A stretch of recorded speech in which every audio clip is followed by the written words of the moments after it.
Hello.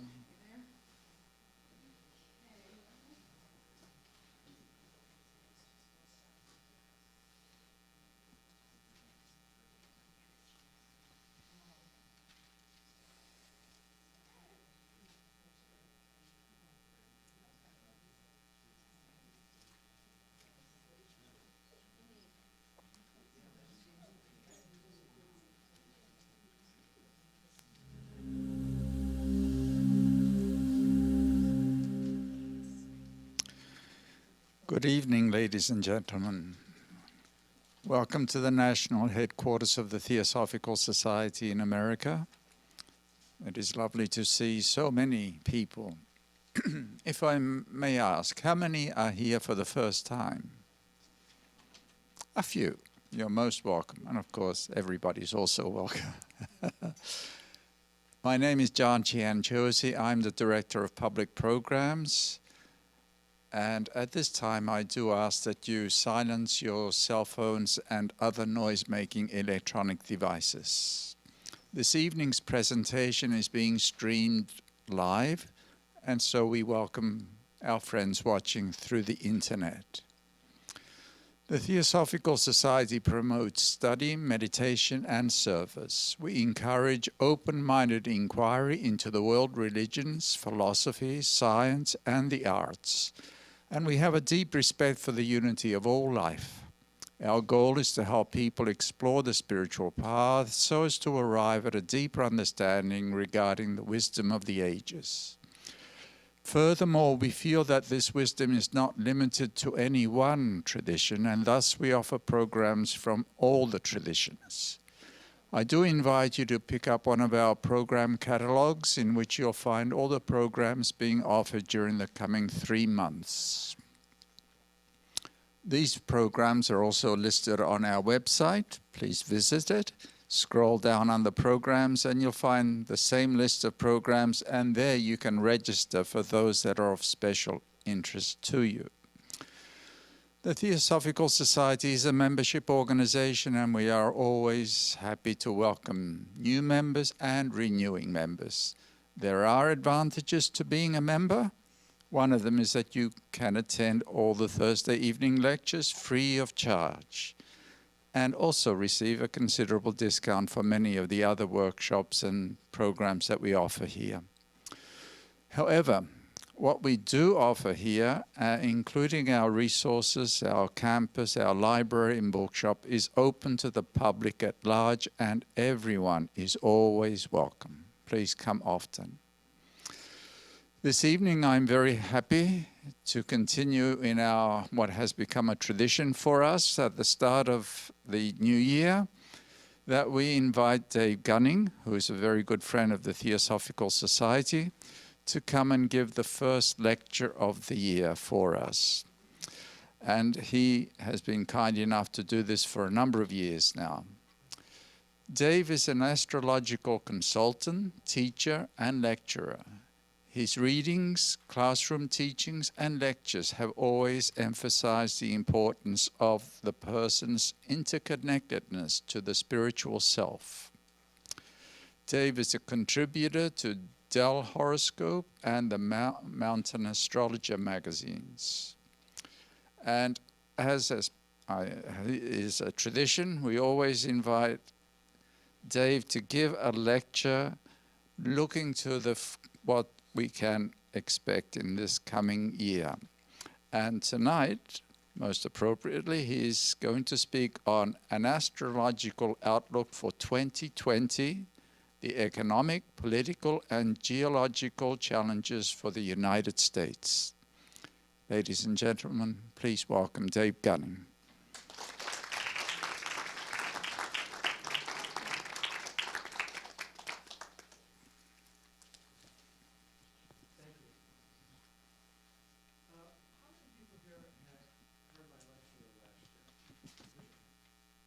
Okay, not as many as I thought there would be. Good. The reason I ask is because a lot of what I talked about last year, what I alluded to last year, is going to take place this year with many of the aspects that we're going to be seeing. Actually, we're just going to focus on three major aspects, and it's all in your notes. How many have the notes? Please, I hope everybody has some. Because what is on the board tonight, as I go through it, it's really just more of an outline. But what you have in hand is much more comprehensive. It includes everything that I'm going to talk about tonight. So, the other thing I wanted to mention before we get started is it's not about making predictions in astrology. It's not about making predictions of outcomes. That's an area that is very precarious, very dangerous, and not really, it's something that the astrologer should stay away from. Unless, of course, the astrologer is known to be a very lucid psychic and is very accurate. But what the astrologer should be talking about mainly is possibilities for the year, because there can be many possibilities at various levels. I'm going to talk about some of the possibilities. Nothing is written in stone. There's nothing here that I'm talking about that may come true. Some of it may happen, much of it may not. It's just possibilities. So I want to stay with that tonight. Okay. So the first thing I wanted to talk about, before we even get into the talking about the different possibilities, is the chart that we're going to be using tonight.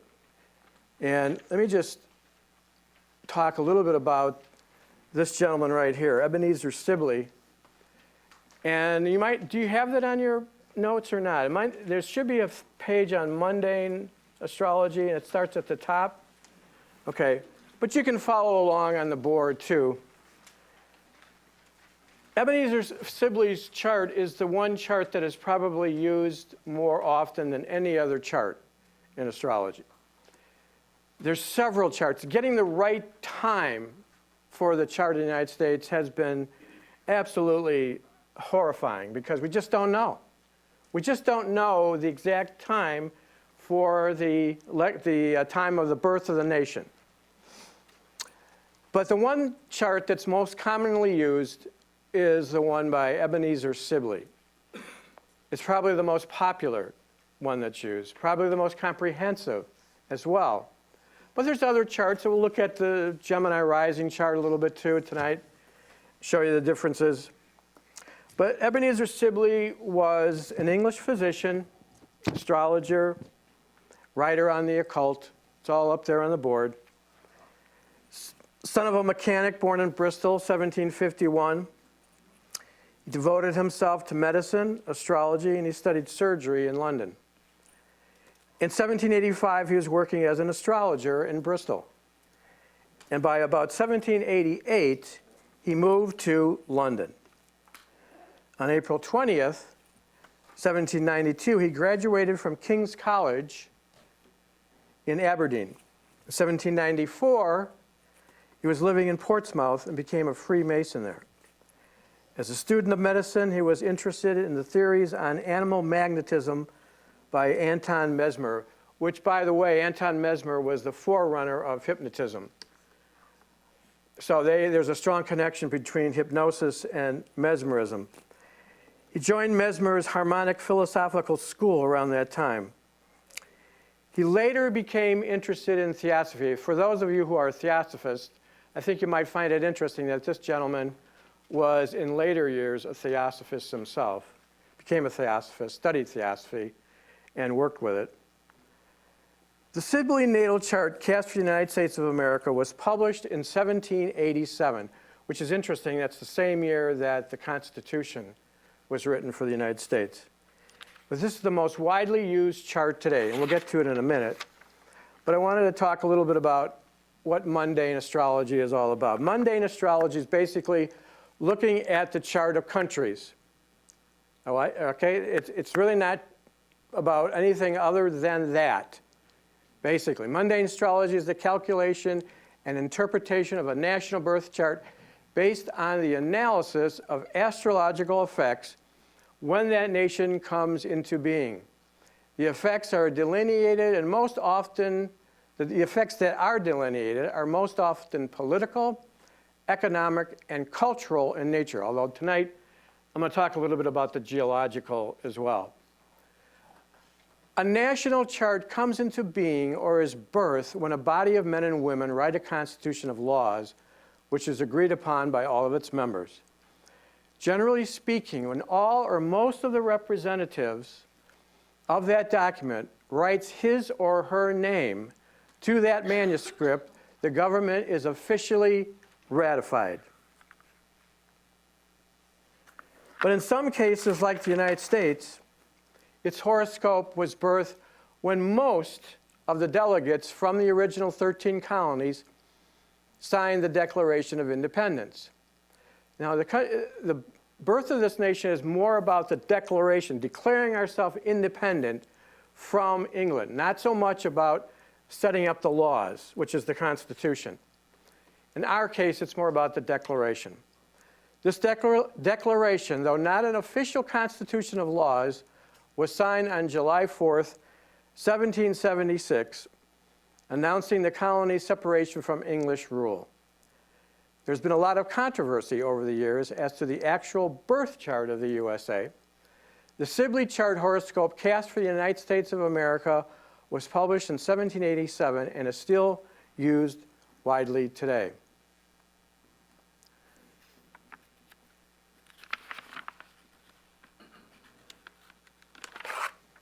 Though there has been some other charts that have been used for the USA with various birth times, the Sibly chart was birthed for 5:10 p.m. local time in Philadelphia, Pennsylvania.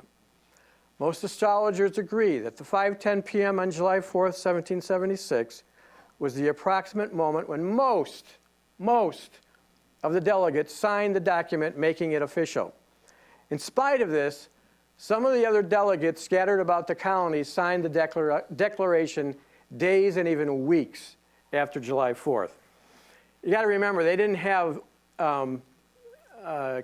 cabs, or they didn't have Uber, and they didn't have trains, they didn't have automobiles. They were coming in from various different areas of the colonies, and so they were coming in by horse and buggy.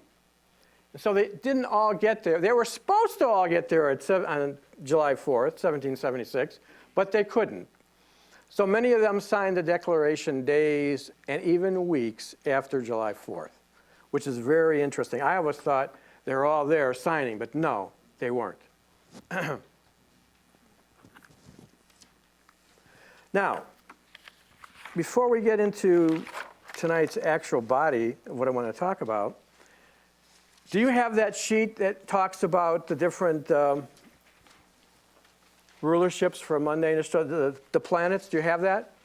Okay. I'm going to go over this just a little bit. We're not going to go through all of these. It's not necessary. These are what the planets rule in terms of the individual birth chart, your individual charts on this page. Now, these key words are just a few out of many keywords that I could have used. But I could have talked about the sun and written a whole page on the sun, a whole page on the moon, Mercury, Venus, and Mars. But this just gives you a sense of what the different planets rule. Like the sun rules vitality and character, willpower, leadership, ambition, individuality, dignity, boldness, honor. Basically, the sun is what you're becoming over the years. And you become more of your sun sign as you get into later part of life. But the planets I'm going to be focusing on tonight are Mercury, a little bit of Mars, a little bit of Jupiter, Saturn, Neptune, and Pluto. These are the ones I'm going to be basically talking about. But not so much from an individual standpoint, but when I use the rulerships for the chart of nations. Now, this is when the planets take on a much broader scope of rulership. It's raised to a higher level. So, for instance, it's not just about leadership and boldness and individuality when you talk about the sun. When you're talking about a country, such as the United States, you're talking about the president and his administration, the executive branch, state governors, mayors. Or it could be kings of other countries. Any major ruler has to come under the sun. For instance, Mercury, the media, the internet, news agencies, primary and secondary education, even physicians. So you might want to refer back to this from time to time because it gives you an idea of what I'll be talking about when I talk about the chart. Because the chart of the United States is a much bigger, broader picture of the country as opposed to the individual chart. Okay. Now that's the Sibly chart. That's what you have, right? You have that in your handouts? Okay. July 4th, 1776, 5:10 p.m., Philadelphia, Pennsylvania. We use Placidus house cusps, but I'm not going to get into all that. The house cusps are what really is the differentiation of all the different charts used. The rising sign here, or the birth, is based on Placidus house cusps, and tropical zodiac is right here, Sagittarius rising. Okay, which puts a lot of the planets that we're going to be talking about tonight over by down here when we talk about Pluto transiting. Pluto is also natally right there where Pluto transiting will be. We'll get to that in a minute. Here's Mercury. We're going to be talking about that tonight as well. We're going to be talking about Neptune when it comes around and makes a hard aspect to Mars and Neptune itself, its natal place. So that's just a look. I know you probably are looking at it and saying, well, what does all that mean? You know, I'm not here to teach you astrology. I couldn't do it in one night. You know, I'd have to take you through a 4-week course at least or longer. And that would even be pushing it. So just to give you an idea of what it looks like. So here's the two charts that really have been a controversy over the years. Here's the one we just looked at, the Sagittarius rising. This is one that's very fascinating, but it was set for 2:13 a.m. Who comes in and signs the United States Declaration of Independence at 2:13 a.m. in the morning? An astrologer? Maybe. Maybe some people would come in. Maybe some people would come in late at night. They'd come in just having a long trip, and they just stopped off for a drink, and they stopped off for dinner, and they just couldn't go to sleep that night, so they stopped in and signed the Declaration of Independence at 2:13 a.m. I don't know about that. That sounds a little bit leery on my account. But anyways, this one is probably a little bit more realistic, 5:10 p.m.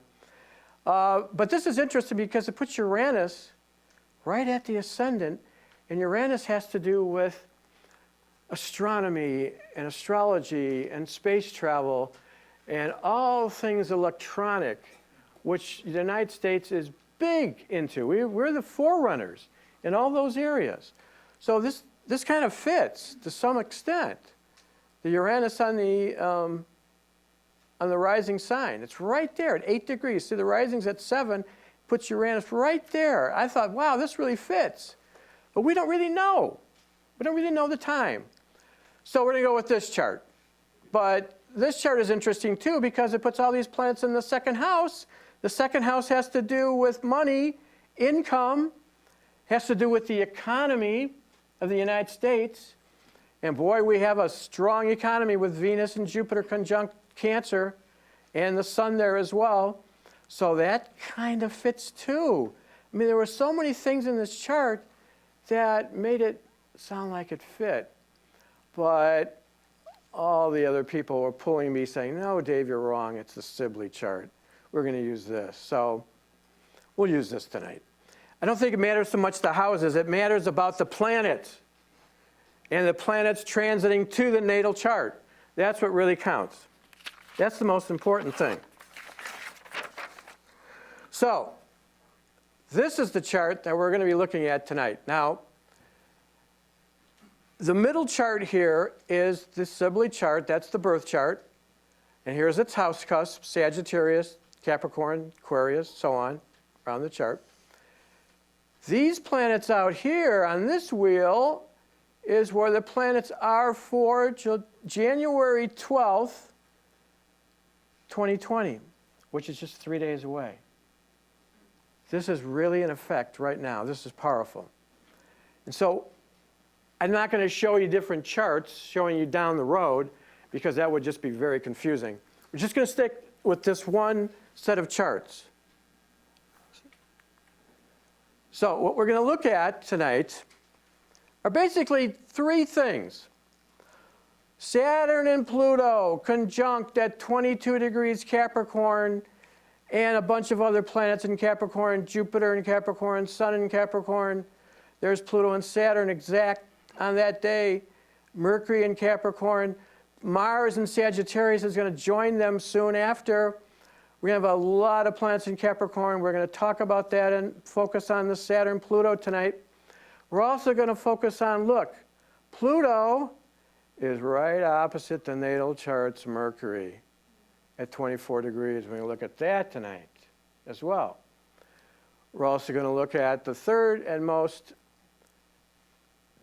well, I would say a little bit concerning to me, is the Neptune, transiting Neptune at 16 degrees Pisces.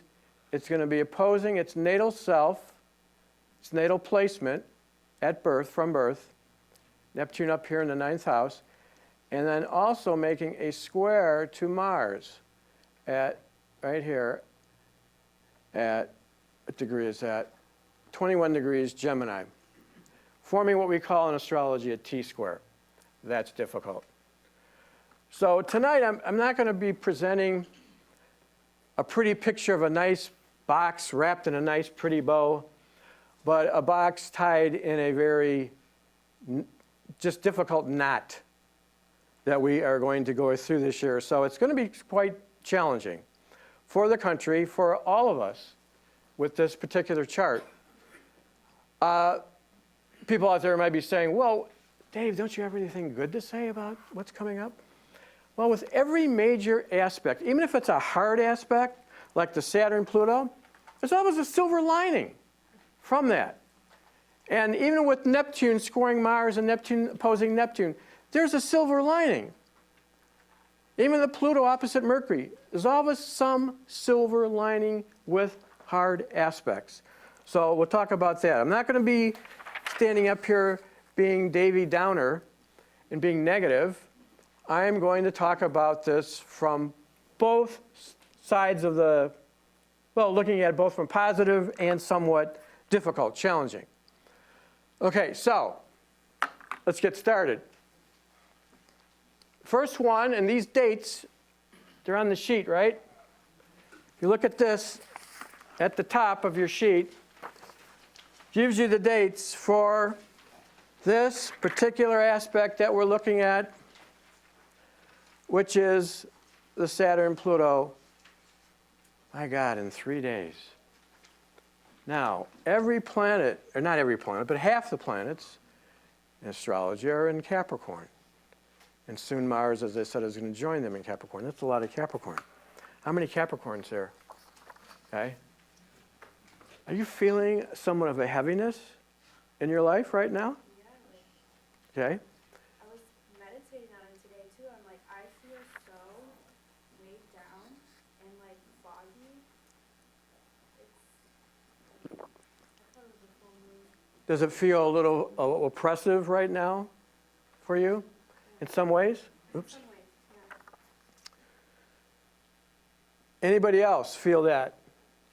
Because you might not have your sun in Capricorn, but if you know your chart, how many know their chart? Okay, that's a good number. How many of you have a number of planets in Capricorn? Okay. Are you guys feeling that? Feeling that sense of sort of a heaviness and sort of a drain, and maybe tired a lot, more than usual, and it's heavy responsibilities, okay? That's the feeling, and we all feel it to a certain extent, but I think Capricorns, and how many here are Cancers? Okay, are you feeling it as well? A sense of, or did you feel it, say, a few months back, and now, and maybe into the future, next few months? Are you feeling a sort of, because these planets are opposing your planets in Cancer. So you might also feel a little bit under the weight of this. Okay, do you feel that at all or not? Or is it more about the same, or, I don't know your whole chart, but how about you? That lady out there? No, not anything out of the unusual? Any other, does anybody know if they have a lot of planets in Cancer? Okay, anyways, we all have Cancer somewhere in our chart. Cancer and Capricorns, and let me point that out.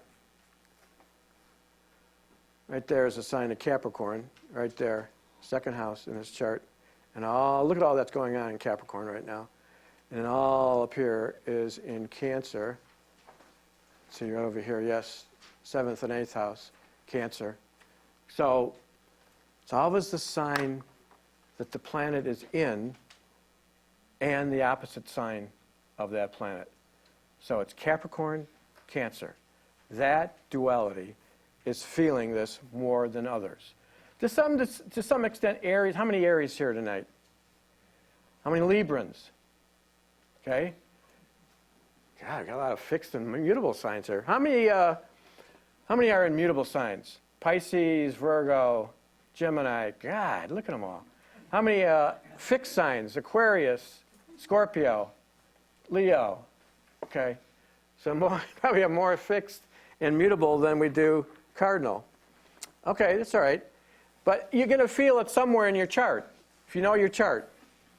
All right, so these are the dates when transiting Saturn and Pluto are making a conjunction. It's right there, January 12th, August 5th, November 20th, September 29th, October 4th. I'm not going to go into all the direct, retrograde of the planets. Just keep these dates in mind. These are dates when this particular aspect, Saturn and Pluto, come back and forth and they conjunct one another. So you're going to be feeling that energy around those dates. Now, again, let me talk about some of the possibilities that may appear this year with those planets in Capricorn and especially Saturn and Pluto. Violating the rule of law and abuse of power, resulting in severe punitive consequences regardless of political party. The example would be the impeachment we just had. That's a punitive indictment of the president. Bless you. Who was that? Okay. Any violations of the law that are covered up can come to the surface. Pluto has this nature of being able to dig things up from underneath the surface, bring it up to the surface and expose it. And then you have conjuncting Saturn, and so any type of executive position might be the thing that's in question here. Something of a, like Saturn rules Congress, it rules the Republican Party, it rules the legislative branch. So that whole thing with our country is sort of under the microscope. And so these various things I just mentioned are the things that are being undertaken right now. But right now, because we have all these planets in Capricorn, conservatism has its way right now. Okay? Conservatism, even the Republican Party has its way. Everything is sort of directed toward that. They seem to have the power. They seem to have the energy right now because if you look at your sheets on the mundane rulerships, look under Saturn, it talks about the legislative branch and talks about the Republican Party. And even though they are under a lot of stress, they are still the one in power. They have the strength, in my opinion, right now because of all that energy in Capricorn. That's on a political note. So, it can, obviously, we can talk about Brexit in the UK. It's not just, don't forget, it's not just these aspects affecting the United States, they're affecting the whole world. But I'm just focusing on the U.S. It's hard enough just focusing on the U.S. without having to focus on the whole world. So Brexit is a good example of conservatism. 170 appellate and lower court positions to this date have been signed, have been applauded to conservative judges. Lower court positions being filled in the United States government. And that's nationwide, too. That's not just in the federal courts, but in the state and local courts, too. More conservative judges being signed into their positions. But that might also have something to do with this aspect coming up. Let me just point it out. Oops, that's good. The Pluto, or the Jupiter in Capricorn coming up to Pluto, natal Pluto, and coming up to transiting Pluto. They're coming conjunct. What's the date that I have here? Peaking on April 5th, June 30th, and November 12th. So you could see more appointments of a conservative nature coming into being around these dates and the dates that are on your sheet here, April, June, and November. That's just political. Let's move away from that for a moment and talk about the economic. Okay, now, I think one of the good things that have come out of all of this recently, maybe you will disagree, is the U.S. and China reached a balanced and enforceable trade agreement, which is really good for the working class and for companies. That was reached just a few days ago. That was signed into law, wasn't it, just a few days ago? And I'm not sure of the exact date, but it's very close to this Saturn-Pluto conjunction. What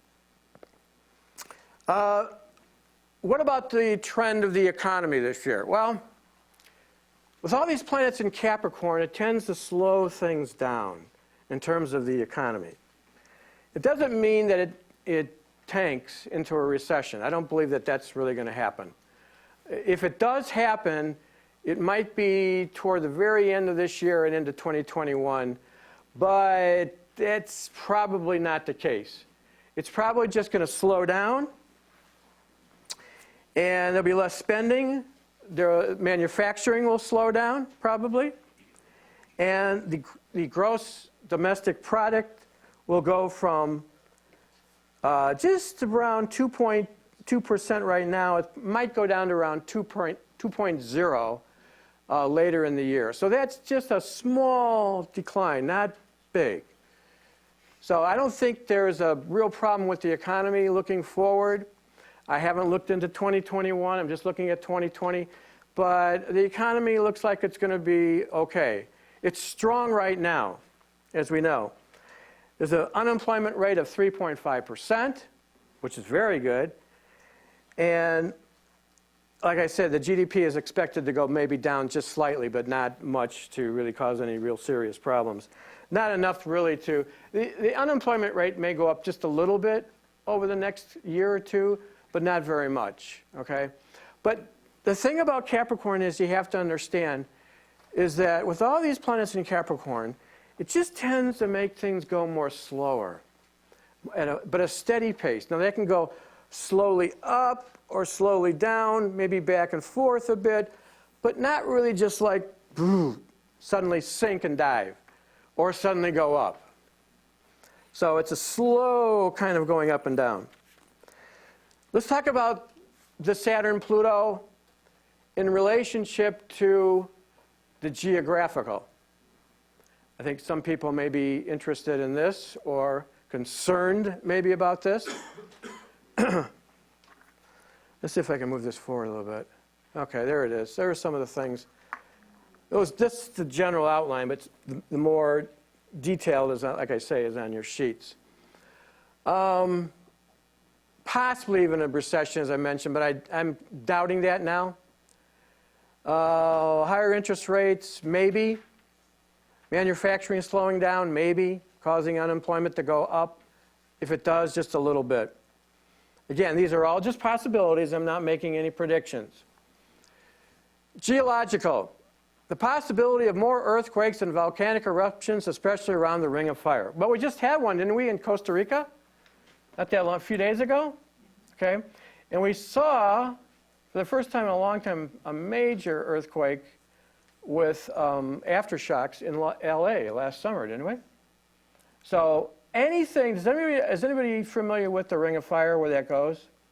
Okay, it goes around all through the western coast of America, up into Alaska, down into South America, then up around into Europe and India and Southern Africa, Southeast Asia.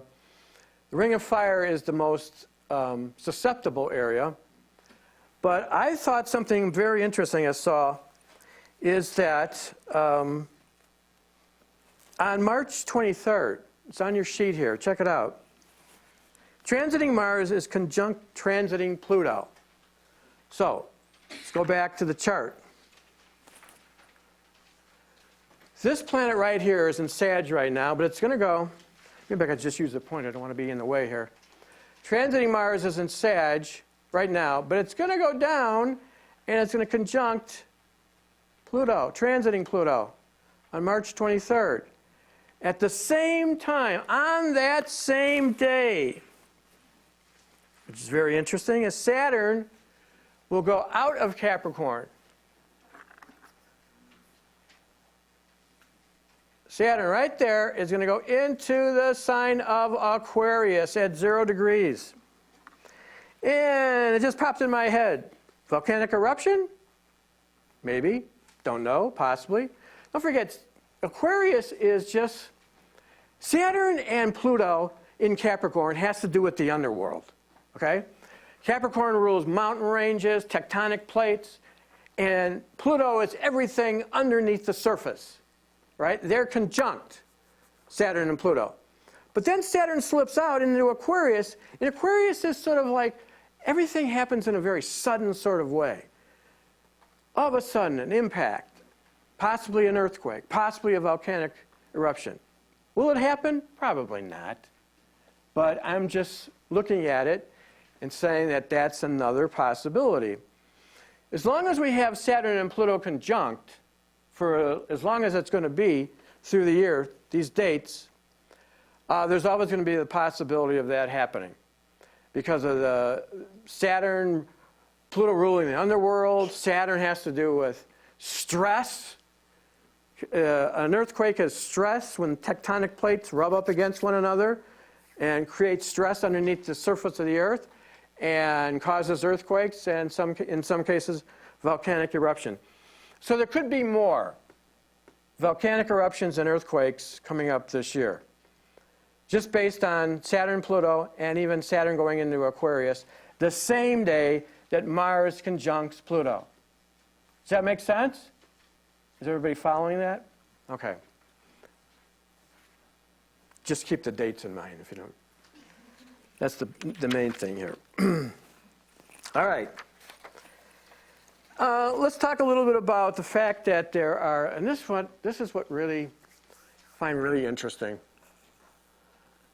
There are 275 bipartisan bills signed in the House of Representatives.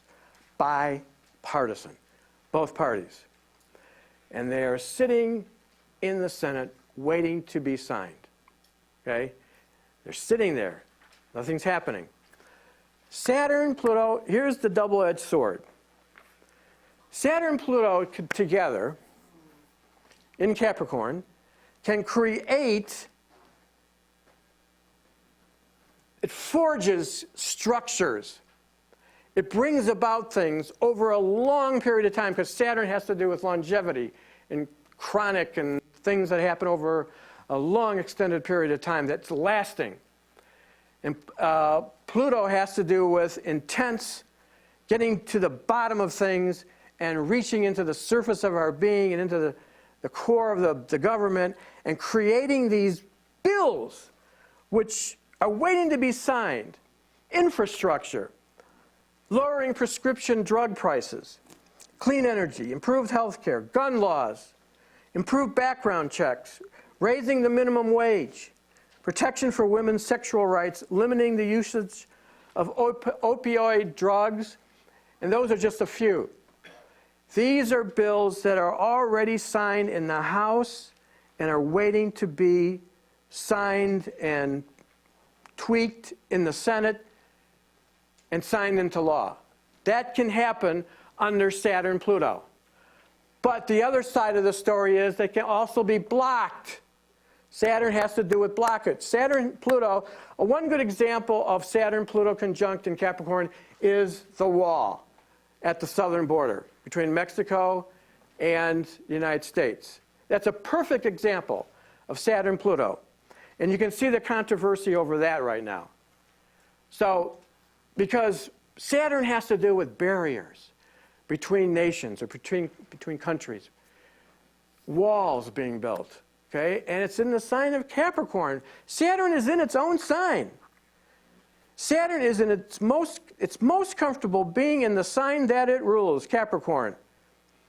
So this is, all these bills and the wall, however you look at them, negative or positive, has nothing to do with that. It has to do with what the astrology tends to point to. So you could see all these things coming into being. But if these bills were signed, it would really help the nation, don't you think? So anyways, that's a possibility, but we don't know. Now, I should just go back to 1914, just for a moment, because that was the last time that Saturn and Pluto came together. But they came together in the sign of Cancer, over here, this sign. Right? It was over here. Now, that was one of the last times, not the only time, it was one of the times previous to when we had those two planets conjunct. Saturn and Pluto also has to do with struggles. And we were in a major struggle right then, in World War I. What did it produce? Because there's always something as an aftermath that Saturn and Pluto produces. It forged the League of Nations, which eventually became the United Nations, which is still lasting today. That's what I mean. Things like this can last. Things that are created under Saturn-Pluto will last a long time. So watch for what is being created, what comes into creation. These are the things that will be taking place this year.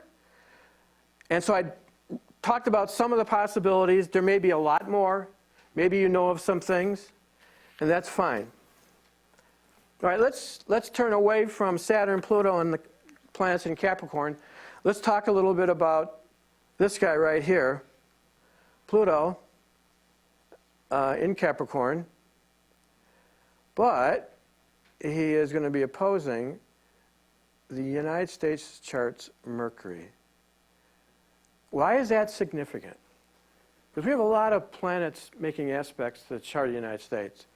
If you look at the chart of the United States, Mercury at, sorry, I have to move in closer here, 24 degrees Cancer, is squaring Pluto. I'm sorry, it's opposing Pluto. Mercury and Pluto are opposed. 24 degrees Cancer and 27 degrees Capricorn.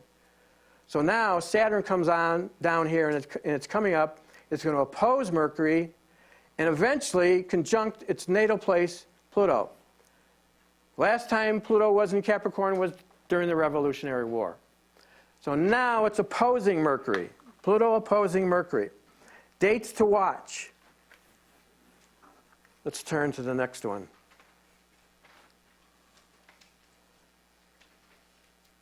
All right, here we go. Capricorn, Pluto and Capricorn opposing Mercury in Cancer. These are the dates. They're on your sheet, too. Because this is when the actual energies of these two planets come together into an opposition. Exactly. And they come station direct, station retrograde, station direct again, going direct. So I'm not going to get into all that, but these are the dates throughout the year, pretty much throughout the entire year, that we have Pluto making this aspect, opposition to Mercury. Now, what's interesting is transiting Mars conjuncts Pluto on June 18th, 2020. Ooh, that's going to be interesting because Look at this. One of the dates here is June 26. But if you look on your sheet, as I said, there's more on your sheet there. June, bearings here. June 18th, Mars conjuncts transiting Pluto, acting as a possible trigger for some of the things that I'm going to be talking about here. The nature of Pluto opposite Mercury is obsessive thinking, coercive behavior that has no real connection to the truth. All right? If left unchecked, it can lead to being alienated from others who stand up for the truth. Think about that for a moment. Pluto opposite Mercury, not telling the truth. Obsessive thinking, coercive thinking. All right, that's coming into being as we get to these dates. February 27th is the first. So, what are some of the possibilities? Well, this aspect is going to be in effect from April 21st. I'm sorry, let me go back. April of 2018, it's been in effect, Pluto opposite Mercury. And it will be around until January of 2021. The trade wars that we've had have slowed down the domestic production, gross domestic production. But Pluto opposite Mercury has a lot to do with uncovering scandals, too. Okay? So scandals, like, for instance, a scandal uncovering large sums of money, because this has to do with the second house, which is money and income. Eighth house has to do with money as well. Okay, investments, eighth house, taxes, Wall Street, all that. Here we have this, which is the second house, which is income. So we could see an uncovering of a scandal involving large sums of money or tax returns that have previously been covered up. No need to go into that. A sex scandal involving a political figure or some other rich and famous person. Pluto has a lot to do with sexuality. And the eighth house has to do with sexuality too. So there could be a sexual scandal that's being revealed during this time. Don't know, but it's possible. This aspect might reveal or uncover a scandal involving the internet and Facebook. Don't forget, or verbal attacks on the media. If you turn to the last page at the top, here's the thing. Mercury, this planet here, rules the sign of Gemini. Here it is over here, Gemini, rules that sign. The seventh house, where Gemini is placed, this house, rules, among other things, foreign enemies. So we could see foreign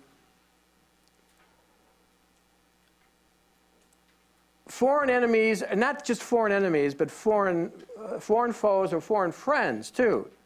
All right? We have a lot going on in this house, natally, with Sun, Jupiter, Venus, and Mars. But Mercury is the ruler. So we have Pluto attacking or opposing Mercury. Mercury rules news agencies, the media.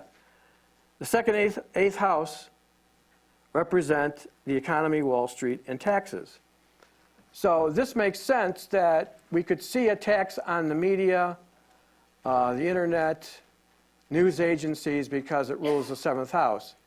And these could be foreign attacks, all right? Cyber attacks, for instance. Very much fits that scenario. All right? Any questions on anything so far? Are we still all together here, or is anybody lost in all this? Okay. So we have another Mars trigger going on here. June 22nd, 2020. Oh, wait a minute. I'm getting a little bit ahead of myself here. Hold on.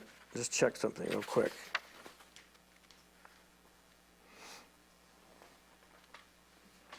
All right, those are the ones I wanted to focus on. All right, now the one that I wanted to focus on more than any other tonight was this upcoming transit. This is what I just talked about. It's on your sheet. Transiting Neptune in Pisces. Right there. In Pisces. Transiting through the third house. And starting to form a T-square opposing Neptune. It's not going to be forming a T-square this year, but in these dates are wrong, by the way. I mean, March 31st and May 2nd are correct, but this should be 2021. It's on your sheets. Okay? That's when this T-square comes into being. Neptune opposing Neptune, Neptune squaring Mars. But we still have on this year, June 22nd, transiting Neptune stationing retrograde at 20 degrees Pisces. That's pretty close to a square to the Mars and the Neptune. 20 degrees, 22, 21. It's close. And whenever you have a station point, it's like a planet tends to slow down. It looks like it's slowing down as it's approaching another planet. It's sort of an optical illusion, but we call it station retrograde or station direct.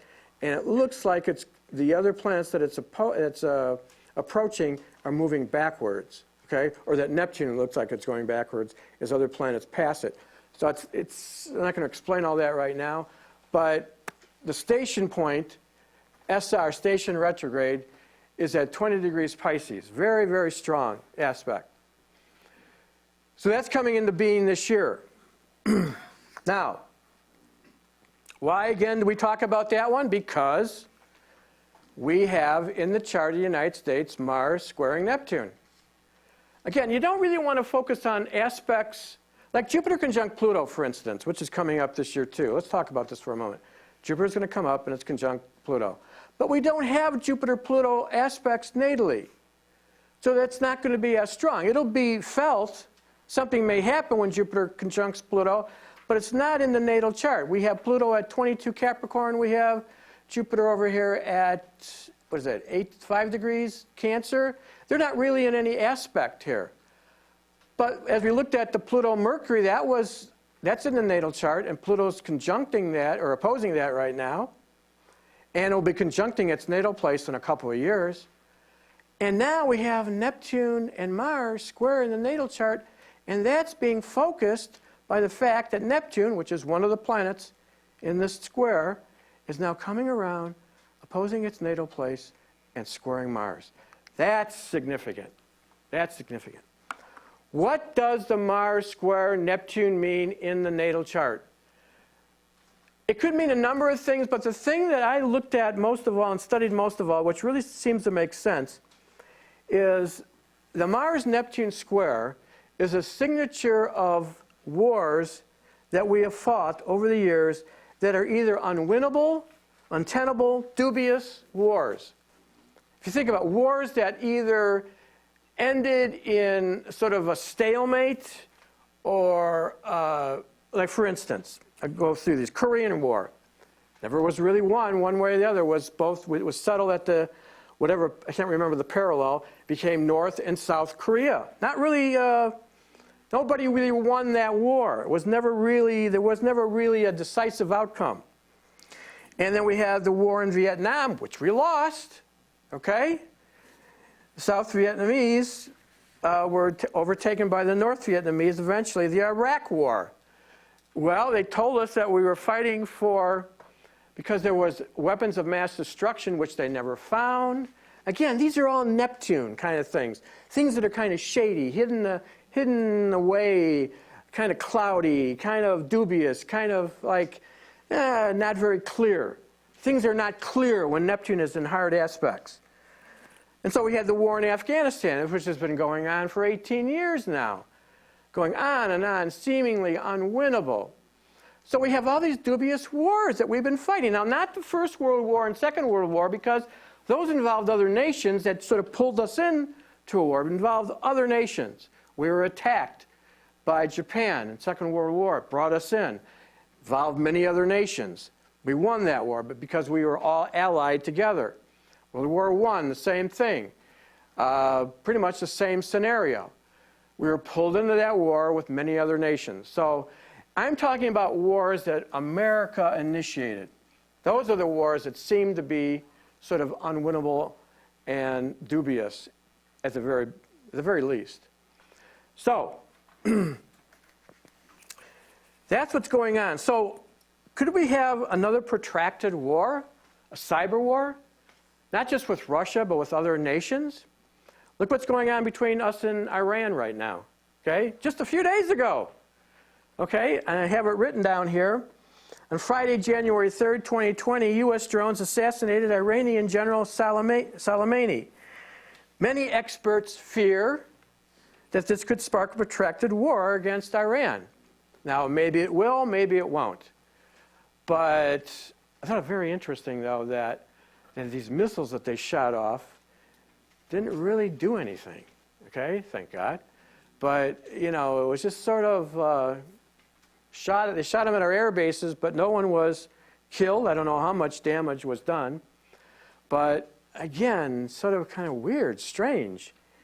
And then the killing of Soleimani, that could be considered a little bit dubious as well. Is that something that's going to cause a major war down the road? Maybe, maybe not. We don't know. So, some of the other possibilities. Terrorist attacks against mosques. Don't forget, Neptune is in the 9th house. Neptune in the 9th house represents mosques, temples, churches. And now, wasn't it the other day that somebody brought a gun into a church and started firing at people and killing people? And that was really, just blew my mind. All of a sudden, all these other people in church get up and start shooting back and killing the guy. Yeah. I mean, we're having warfare in churches. You know, this is the kind of thing we have with Neptune, Mars. These strange, kind of weird, violent things happening. Just kind of blows me away in a way. Also, on December 9th, 2019, the Washington Post came out with the news that during the past 3 administrations, which is the last 18 years, our military commanders had no idea how to win the 18-year war in Afghanistan. And that's why it's continuing today. So again, this ongoing war, what's the end result? Why are we there? What are we fighting for? All that. Okay. One thing I should point out, and I'll kind of conclude with this, unless there's something else I want to look at. No. Okay, what I wanted to conclude is that with Neptune opposing Neptune, and that's right here, and it's not going to take, this isn't going to come into completion until March 31st and May 2nd of 2021. This was a mistake, I apologize. 2021 is when we're really going to see this come into a T-square. Pay special attention to that, and anytime Neptune stations around that time, because those are when these aspects that I'm talking about now are going to come into completion of the T-square. This could symbolize the ability for the U.S. and other foreign governments to realize the inherent unity of all nations. That's what Neptune opposite Neptune can do. Help us to realize that there's a unity between all nations. Okay? But only if we realize the inherent unity of all nations, but only if we are willing to let go of old, worn-out ideas. Otherwise, during this transit, the U.S. will feel confused, defeated, and tend to withdraw into isolation. Okay. Now, any questions about anything we've gone over? Before we actually start with questions, there's one other thing I want to, how much time we got? All right. Okay. You guys want to look at Donald Trump's chart? Yeah. God, that's a... I'm not going to be political about this, I promise. I'm just... How many do? Oh, that's everybody. All right. John, I promise. Very quick. Very quick. Okay. All right. Here we go. That's his chart in the center. He's got on February 7th, transiting Saturn and Pluto opposing his Venus Saturn. What's really the more difficult is Saturn, because Saturn is included in the Saturn-Venus, and it's opposing exactly his Venus in Saturn. Actually, it exactly opposes his Venus on that day, February 7th, and the moon acts as a trigger because it's right on the Venus. Right? And we also have Saturn is going to be opposing, it's already opposed Saturn before that. I don't remember the exact date. Pluto opposing Saturn is right there. And in 2021, it's going to be opposed, Pluto is going to be opposing Venus, right? I found it very difficult for him to get through this, I thought to myself. But we have a Congress now, a Senate, that's obviously going to probably acquit him during the trial. So I think he's going to get past this. But usually with oppositions, and that's what this is, Pluto, Saturn opposing, they're opposite, usually that indicates a sort of separation. So it's kind of a separation from the person from their office in this case, okay? But, again, I'm just looking at the astrology, the possibilities here. I don't know. You know, when he had Saturn opposing his sun, he got through that, right? But he doesn't have Saturn sun natally. This one, he has natally, Venus and Saturn. Now, there is the possibility, this is not out of the question, I'm not saying this is going to happen, but there is the possibility that he could have some health problems or health issues during this time. The Venus rules the renal system, which is the blood system.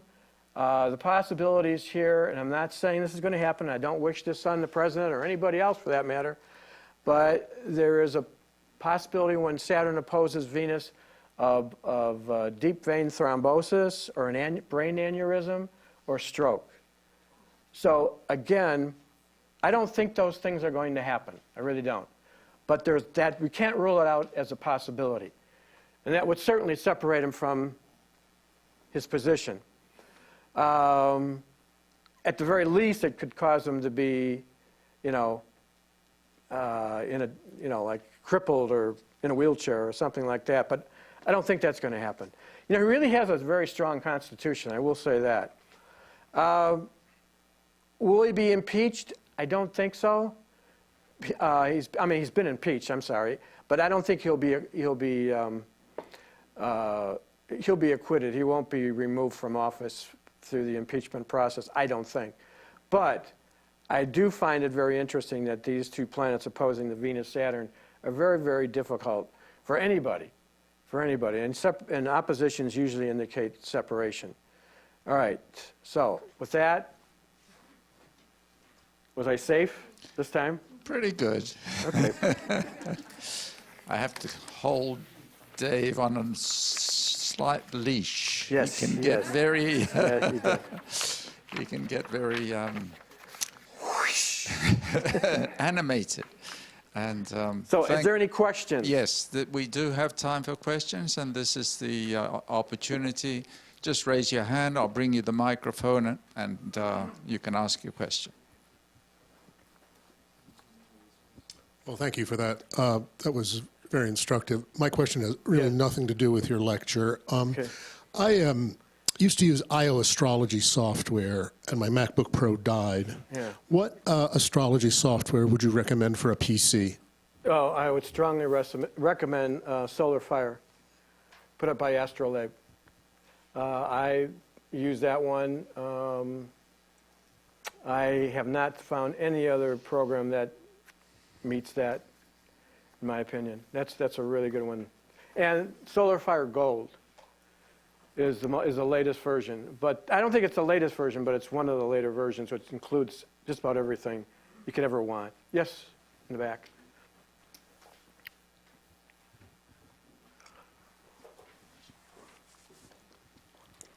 Dave, you were talking about the 275 bills. Yeah. So my question is, how does Mitch McConnell's chart come into play? That's yeah, I really didn't. That's a good question. I didn't look at his chart, so I really don't know. I haven't even looked at the other candidates in the Democratic side either. A few of them. I've looked at Joe Biden's chart, but that's another question altogether. I really don't know. I really don't know what his chart, how that plays into the whole thing. I was just looking at what's going on with the country. But it would play into it. Should, yeah. Yeah. It doesn't hurt to look at that chart.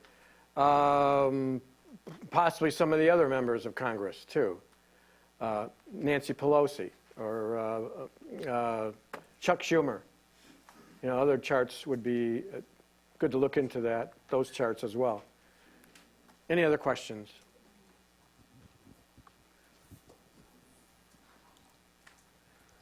This is just a comment. In the, I believe, January, February Mountain Astrologer, there is a discussion of Mitch McConnell's chart. So you may want to look at that. Okay. Does anybody know Mitch McConnell's sun sign? I don't either. I have to look it up. That's a good question, though. That's something that should be looked at. As you were talking, you were talking about the wars, the unwinnable wars, Yeah. and all of a sudden it kind of popped into my head. Would that also kind of correlate in with the homeless and the mental illness piece that goes along with homelessness and unwinnable wars in a mental illness fashion? Yeah, you could look. That could be a possibility too. Although I would probably want to include Mercury in there, and that probably has a lot to do with the Pluto-Mercury as well, which we looked at second.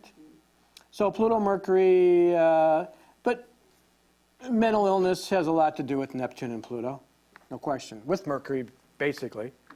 So this is more with Mars, which has to do with wars and things. Okay. Other things as well, but mainly I see it as battles and wars. Yes, sir. Does anything in this chart indicate Trump's life purpose? Oh, boy. Oh, boy. Oh, God. Does anybody want to answer that? Like everybody else, he came here to learn certain lessons, you know. He hasn't been paying attention. That's one, yeah. There's many others as well. But, yeah, no, everybody, you know, his chart isn't any more difficult than most people's charts, okay? It's how you use your aspects. I mean, he has some really fine aspects in some areas, but he's, with this Pluto-Saturn opposing his Venus-Saturn, that's a challenge to him right now. He's going through a lot of challenges. So I don't think we can judge him. It's really up to a higher power to judge his actions. But what is his life lesson? Probably to one of the things concerns me a little bit more than anything else is, and I'm not being negative here, but Neptune squaring his Mercury, which has a lot to do with the fact that he does tend to stretch the truth. Okay? I'm not going to go any further than that, but that's indicated very strongly. Oops. By that guy right there. That's the guy. You got to watch him, man. So the Neptune, there it is again. Mercury is the mind and the things we say and speak and the way we think and the things we elaborate on and talk about, and it's squaring Neptune, and that can mean somebody who's not being very honest. Okay. So, in regards to like Trump being our president, Yeah. and with the Saturn, Pluto, whatever you were mentioning, Yes. is there possibly a silver lining to his presidency to create a long-lasting impact for something like this not to continue or happen again within our leadership roles? Have you? Well, I think the thing I mentioned before, the one silver lining, I think this trade agreement with China, there has been an out-of-balance trade war with many nations, and especially China. And this trade agreement, which is only phase one, tends to level the playing field and make it more equal better for workers and companies in the United States. So I think that's a good thing. I mean, he's really about money. Well, I'm saying like with presidency going forward. I mean, his presidency? The country's presidency. Yeah, well, he has dismantled a lot of things that Obama has established. And I would think after he leaves office, whether it's in another year or another 4 years, 5 years altogether, there may be, if it's a Democratic president, you may see that person in his administration trying to clean up a lot of the things or change a lot of the things that Trump did. So you always have that sort of back and forth going from one party to the next. And in a way that's kind of good because it does create a balance, but in some cases it's to the extreme, So I don't know if I answered your question, but this is, regardless of what you feel about this administration, no one man can change things so disruptively that things can't be changed back to the way they were, get back to a more, level playing field, I guess you could say. So things always sort of snap back is what I'm saying, back and forth. So that definitely will take place down the road. But when, I don't know. It all depends on the election results. Okay. All right. Just a comment about the silver lining, which is that this presidency has made a lot of people get out of their comfort zone and get involved. Yes. I mean, he just really, a lot of people just said, okay, I can't sit back and watch this anymore. I have to do something. So that's been good for our democracy. That's a very good point, that he's really awakened a lot of people during these 3 years. And you're going to see a major turnout in the 2020 election, I believe. Both Democrat and Republican. You see a lot more people will vote, one way or the other. Okay, any other questions? Yes?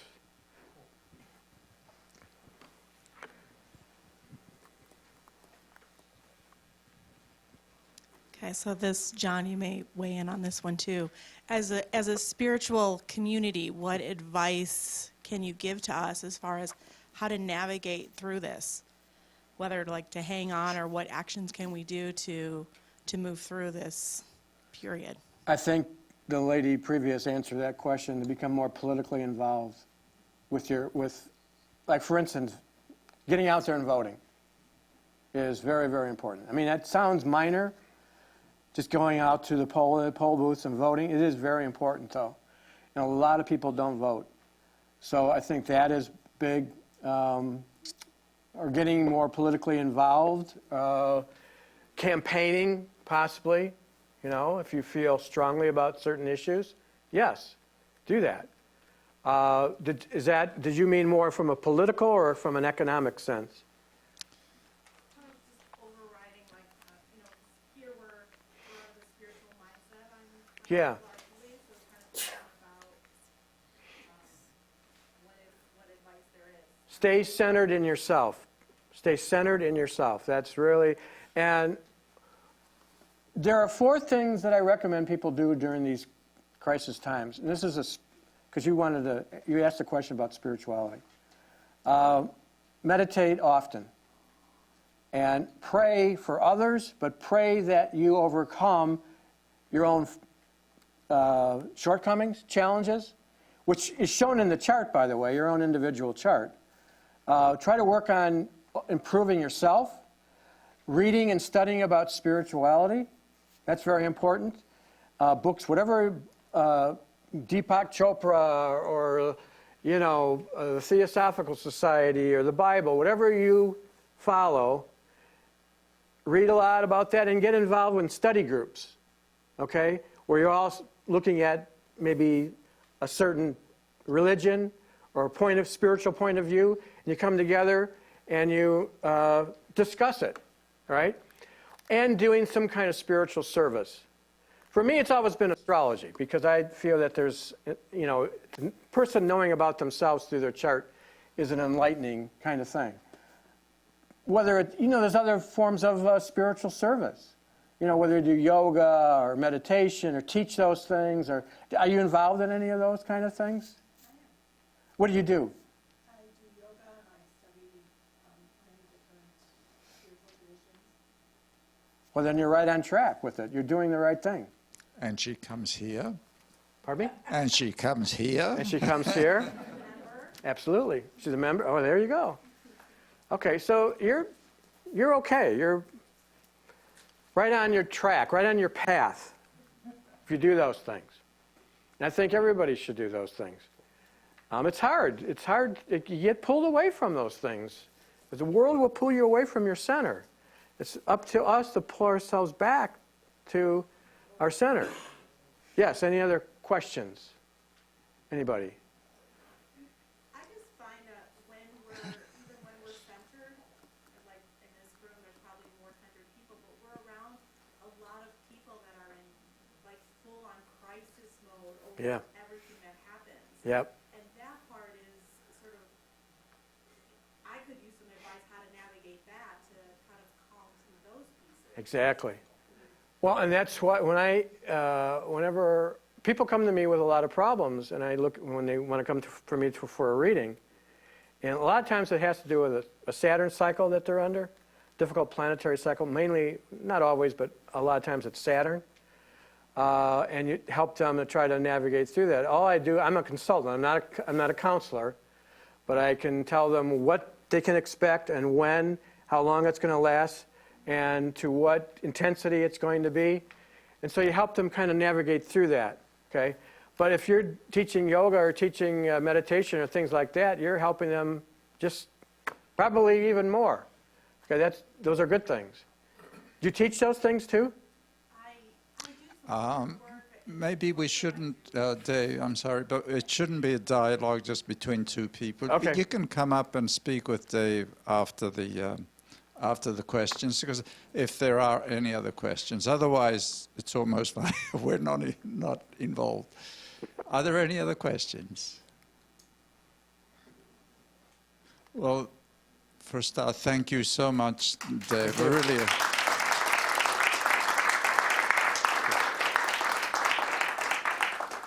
I really appreciate you coming to give this talk. And it is difficult because we're asking him to speak in a rather neutral way. And all of us may have obvious ideas and beliefs and preferences about everything, not just food. And so the important, the sensitive area here is that the Theosophical Society as an organization is not a political, has no political view. Its members do. Individual members are free to have whatever political views they choose to have, or beliefs. However, what we cherish very much and what we encourage very much is mutual respect, always respecting the others. And just like having open-minded inquiry into religions, having open-minded inquiry into everything, trying to get to a better understanding. And so the idea of this talk is to see the astrological implications that may be possible there. And I think they did a wonderful job this evening. Really appreciate it, and appreciate you coming here for it. And thank you for turning out. Yes. I'd like to just make a couple of announcements before, people do have questions. I'd like to come up and speak with Dave further. Just after these announcements, you'll have that opportunity. As Dave said, tonight's talk was not intended to teach you astrology, but he said that may take a number of classes. He is offering a 4-week class on astrology for beginners, learning the symbolic language of the heavens. And this class will be on Monday nights from 7 to 9 p.m. And the first class will be on Monday, January 27. If you are interested in joining that class, please do register early, because as part of the class, Dave will prepare your natal chart, and so that will become part of the discussion during those 4 weeks. And that requires some time, as there will be a number of participants in this class. Go to our website and just look under classes and groups, scroll down from programs, and you'll see classes and groups. Go there and you'll see his class that's coming up, and register for that if you are thus inclined. The other programs coming up tomorrow night, we've got Marian Krause and Gabriella Krause doing a tune-up with healing sound meditation. Big gong bath tomorrow night. Saturday afternoon, we have Dr. Trupti Gokani. She'll do a workshop on Ayurveda and brain health, how to have a balanced mind in a stressed out world. Right. There you go. Dr. Trupti has spoken here on a number of occasions. She is I think she's a neurologist, actually. But she's a medical doctor who's got quite a passion for Ayurvedic medicine. And so she does these workshops and lectures for us. Thursday next week, Barbara Haber, the National President of the Theosophical Society, will be here to give the lecture on living a limitless life. Thank you all for coming this evening. Please stay and have some refreshments. Please engage Dave when he can speak freely without a leash being imposed by me, and enjoy. Thank you all.